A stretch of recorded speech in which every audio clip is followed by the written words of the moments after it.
Hello everyone, Timothy Ybarra here. As the title alludes to, I'm going to be talking to you today about finances and Dave Ramsey. I'm a huge fan of Dave Ramsey and his program and his personalities and everything like that.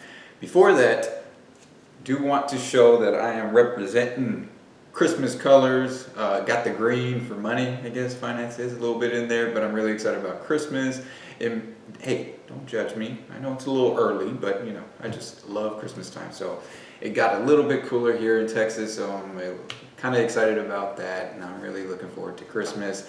I think we deserve a little bit of peace, hopefully a good time in Christmas. I'm praying for all of those affected during this year. It's been a lot. There's a lot that's been going on. I talked about it in another video, praying for all the people that have been struggling this year. And again, I do pray that things kind of turn around for the best at the end of the year, and then we have a good, peaceful Christmas. Got not Dave Ramsey. I got Bob Ross on here. I mean, Bob Ross is amazing. Bob Ross was ASMR before ASMR became popular. The guy is so cool. If you don't know anything about him, he's God-fearing, and he was doing videos of painting amazing paintings, and he just has one of those voices. It's soothing, really cool to listen to. So, really cool guy. Check him out. I'll put a link in the description below.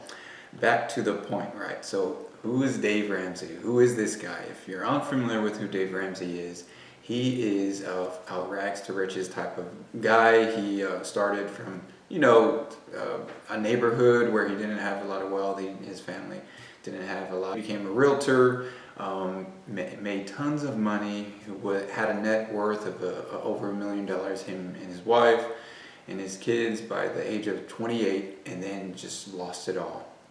Due to some leveraged assets and stuff like that, and having debt at that time, even though a net worth of over $1 million, still he had a lot of money tied up with banks and stuff like that, and they had lent him money, and then he got in some trouble with the language, the fine print on the way that they were doing loans back then, because the interest rates were crazy high. And so it was one of those situations where he lost everything. He went bankrupt. It was devastating for him and his wife and his family. And it's really shaped the way, and it's built his character, and it's a testimony that has directly impacted his kind of feels like a ministry, but it's more so his business. It is his business, and in the way that he helps other people avoid those same mistakes by becoming debt-free and becoming wealthy, as well as experiencing financial peace. Financial peace, he always says that these two words, they don't belong together, where most people would think that you can't have peace in your finances, but he disagrees. And again, I love his program. I'm a huge fan of him and his team. He has what they refer to as Dave Ramsey personalities, and that just means team members that specialize in a specific field or a specific field of finances, whether it's your career, whether or not it's going to school debt free, or being content with living below your means. And they're all great. They consist of Chris Hogan, which is my brother's favorite member of the team. The guy's awesome, has a really deep voice, played football, so my brother and I really relate to him. So he's neat. We got Rachel Cruz, we got Anthony O'Neill, Ken Coleman, Christy Wright, and Rachel Cruz is actually Dave Ramsey's daughter. The other members, they were hired on. And Dr. John Deloney is the new personality as well. All of these team members are great. They have, again, specialized skills where they're able to bring a lot of information when it comes to building wealth, experiencing financial peace, and also being happy with your career choice. Not just having a job, but truly loving what you do and making good money while you do it, And so yes, I do want to elaborate on the title. I feel as if I had a Dave Ramsey perspective and mindset before I knew about Dave Ramsey. I still remember the first time that I looked up Dave Ramsey. It was actually while I was an intern back in 2013, right after I graduated. So I was there sitting at my desk and I was typing, and the interns were actually on like a line desk outside of some of the cubicles, and it was a walk path behind me.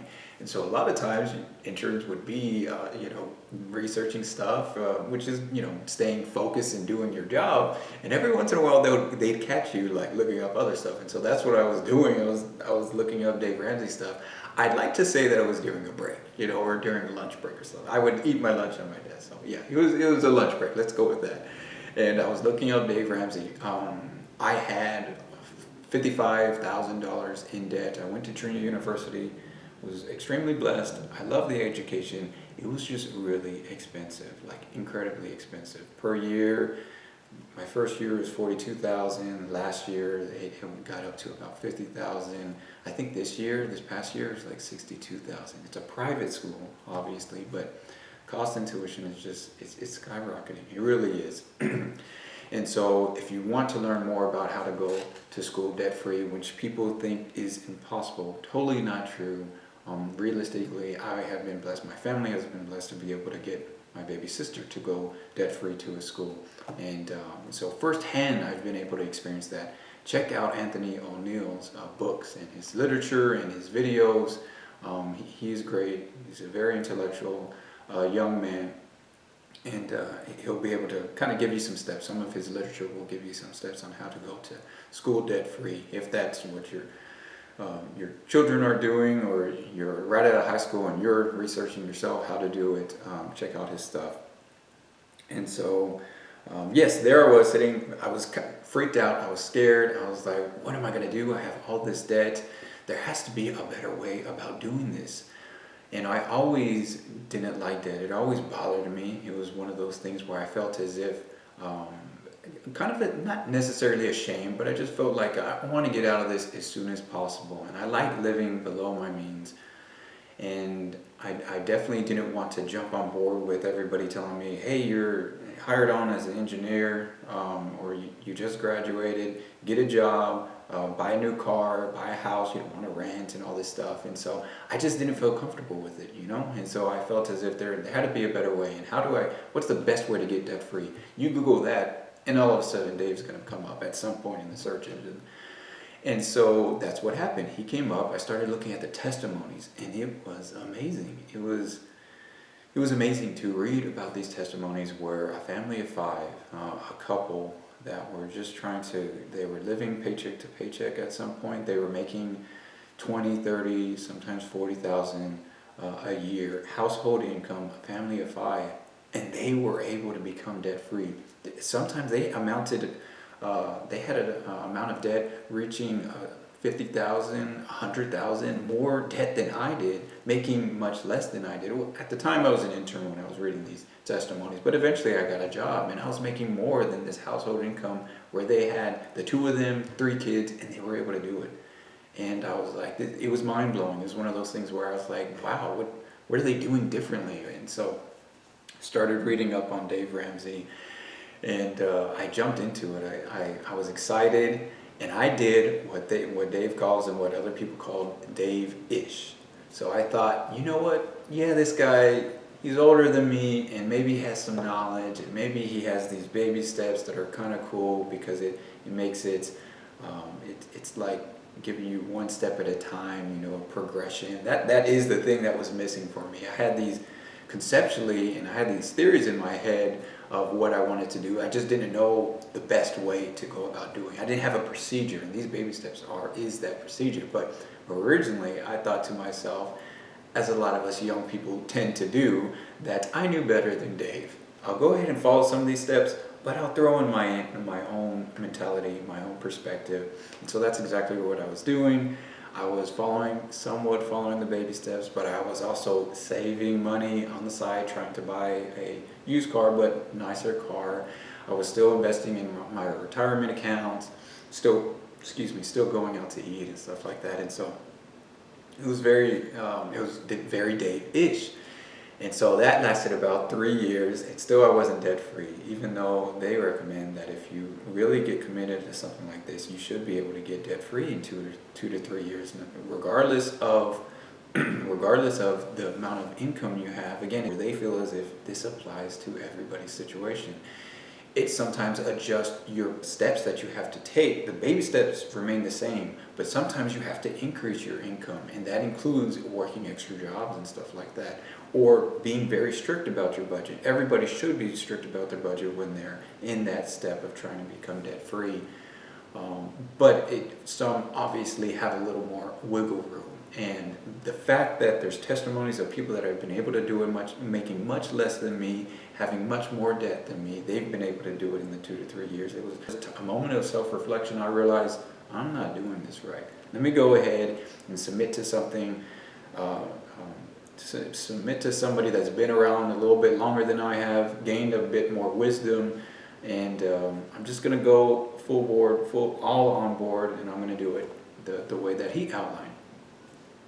In less than 2 years after that, I was debt free, and I was following those steps, and it has been life-changing. It's been really neat to see that.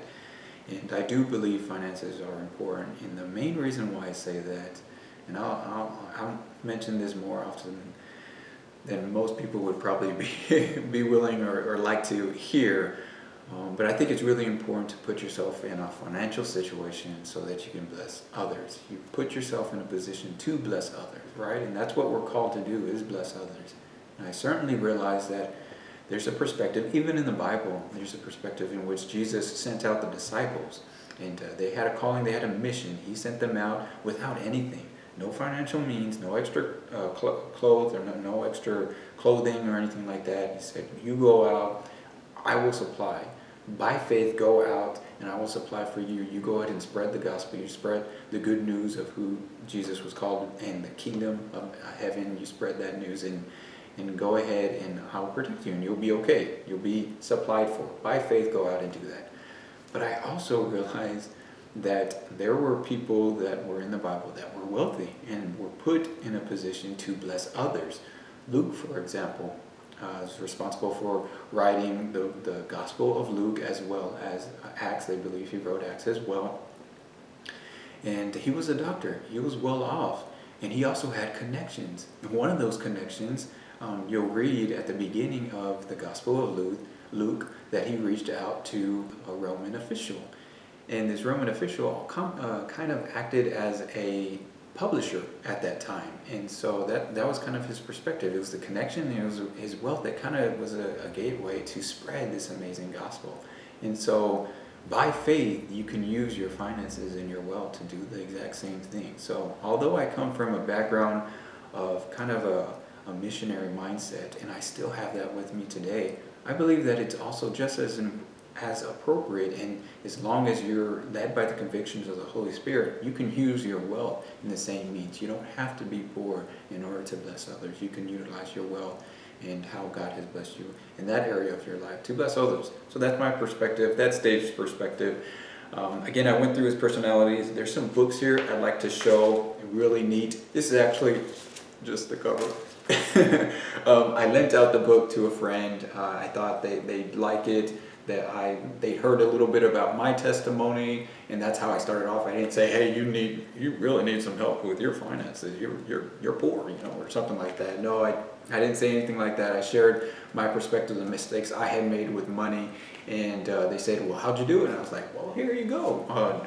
So Total Money Makeover by Dave Ramsey. He also has Financial Peace.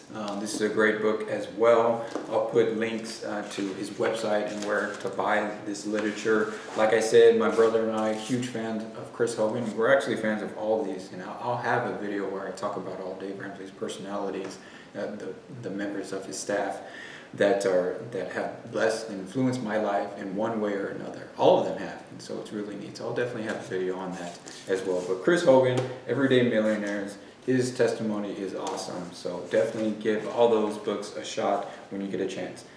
Let's go down the baby steps.